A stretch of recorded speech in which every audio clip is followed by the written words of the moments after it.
So if you want to learn how to do pull-ups, this is the video that you need to watch. I'm going to take you through different pull-up progressions that you can utilize, and you're going to be able to itemize these out based upon where you're at with the fitness level. And I'm going to give you an actual workout scheme that you can do at the end of this. Really just add it on top of your back workout so we can get you pull up on the bar so you can finally hit that strength goal that you wanted with the pull-ups. By the way, I'm Coach Roger2fit. I've been coach for almost 14 years now. I've worked with thousands of clients in a timeline.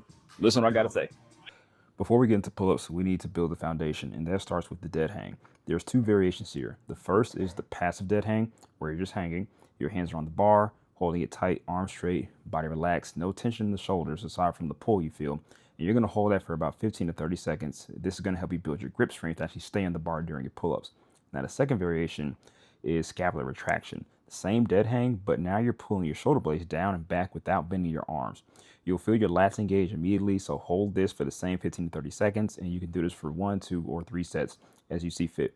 Once you master both of these, this is going to help you pull up, so be sure to always include these. The second progression is going to be different types of bands. So the thicker the band, the more resistance you get. The lighter the band, the thinner it is, you're going to have least resistance. So you want to kind of graduate your way up, but don't be scared to make these jumps. What I see a lot of people do is they get stuck on using one band when they're doing their pull-up progressions, trying to get better at them, and they don't ever graduate, or they don't even just try dead hangs or things without the band. I'm going to show you the safe way to get into this banded pull-up. So when I'm doing my band, I'm going to pull down here, get my 1 foot in, now I'm secure. Now when you have your foot in this band, don't put your body weight into this band, okay? Your foundation is back here on this back foot. All right, and when you finish out the band, pull down here. All my pressure, body weight is on this back foot. I'm gonna pull my way out. And now I want to actually take this foot and extend that leg all the way down into the floor. That's gonna give me maximum assistance with my band to pull up. Now just come up, pull up. Now as you're doing this pull up, you want to control. So don't just flop around. Pull up as fast as you can here. When you get to the top, you control your way down. This downward motion, called the negative or eccentric motion, this is still building a lot of muscle fibers. This actually attributes to 60% of the muscle that we break down and build during exercise. Your up portions are going to actually account for about 40% of that muscle that we're building. You need both, but that downward portion is a lot easier to control than just pull yourself up. My next progression we're going to try is just a simple bar or a box. Don't try this at home. Use a box. All right, I have a little bit more balance than most people, so I'm using this bar, but this will kind of spin on you a little bit.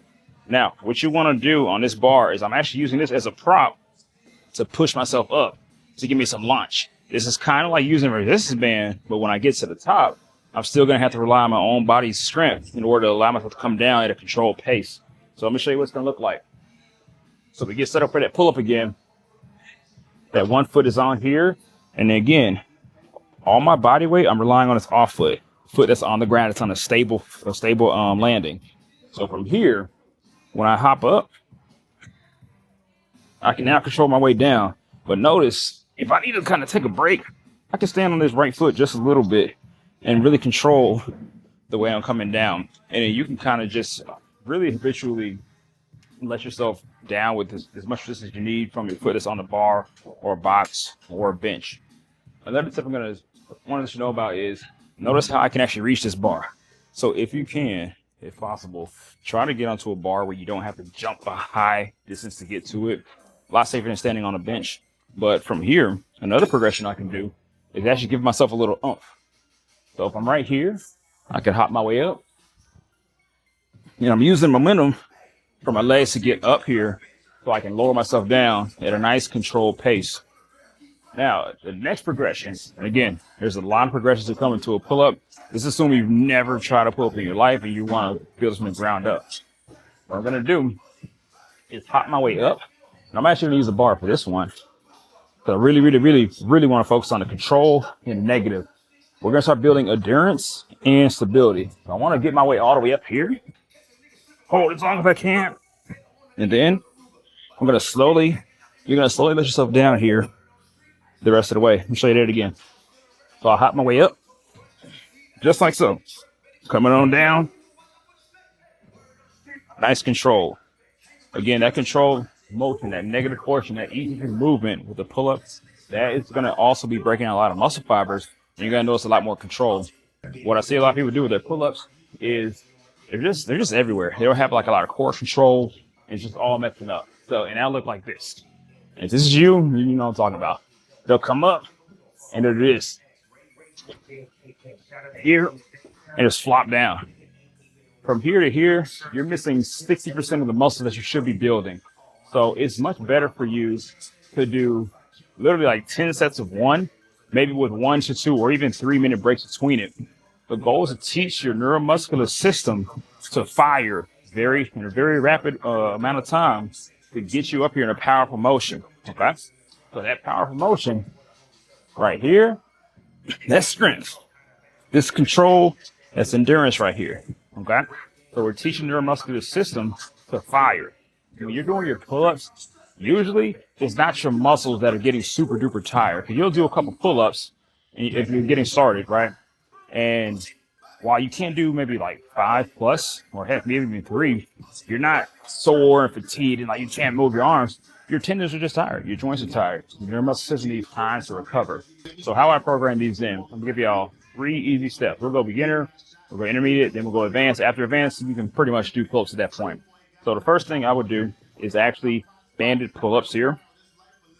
And with the banded pull-ups, what I'll be focusing on is maybe like 3 sets of 10 or anywhere from 3 sets of 5 to 10. And your break time should be about 2 minutes right here. If you're a beginner, maybe 3 minutes. It is okay to have a longer break time. Again, we're going for strength. We're going for neuromuscular junctions to be firing properly as we're coming up into this pull-up. All right, and that's with my thicker band here. Now, for your intermediate level, you're pretty much going to do the same thing as a thin band, and we do the same rep progression, probably more reps. It's a thinner band, and right here, before you jump to advanced, I would say you should be able to get to about 45 to 60-second break between your sets of pull-ups. This is like, let's get to like 5 to 10 when using the band for these type of pull-ups before we jump up to the advanced. Now, if you're advanced, it means you might still be using the band, and actually after this progression, I still want you to use the band a little bit too, but now it's time to play around with the body weight. For here, depending upon your pull-up goal, I would say a good benchmark standard, ladies, let's get to 5. Guys, we should get like around 10 to 15. Your goal is to get to your 5 straight, and that's like your new max, and we can kind of push from there. Guys, 10 to 15, that's your new max, we can push up from there. So what I will go for starters is 10 sets of 1. All right, if you have any shoulder injuries, then you can kind of modify it as you see fit. This is not medical advice at all, but 10 sets of 1, 1 second, 1 minute break between each one. What would those 10 sets of 1 look like? So imagine I'm here, I'm getting set up. Even though I'm a little advanced, I still need a little assistance. So what I'm going to do, I'm going to hop up off my feet. Control. That's 1 rep. Put my timer on. I'm waiting for 1 minute. 1 minute passed by. I go for my next set. And you want to actually have a notebook for this too. You got to run your science and on yourself. And for every 10 set of 1, just write down, okay, first, second, third, all the way to my 10th set. I did a true 60-second break. I did another rep. Hey, looks good. Maybe you get to your 5th rep, and that was like a really big struggle. You feel like you need a longer break, and you notate that. And this is how you're gonna see your progression. And then you can just kind of keep arbitrarily increasing how you're doing these sets. So now we would go to like 5 sets of 2. It's still the same work value as 10 sets of 1, but now we're doing 2 reps with a minute break in between. So I hope this helps out for the people that are learning how to do pull-ups and really, really, really want to do pull-ups. I just want to do pull-ups, and even though it may not look like it, when I started, I was able to do like 5 pull-ups at most, and like that was it for the day. And now I can do like 20+ straight. So use these progressions. A lot of my clients that use these and are successfully doing pull-ups now, and I'll see you next video.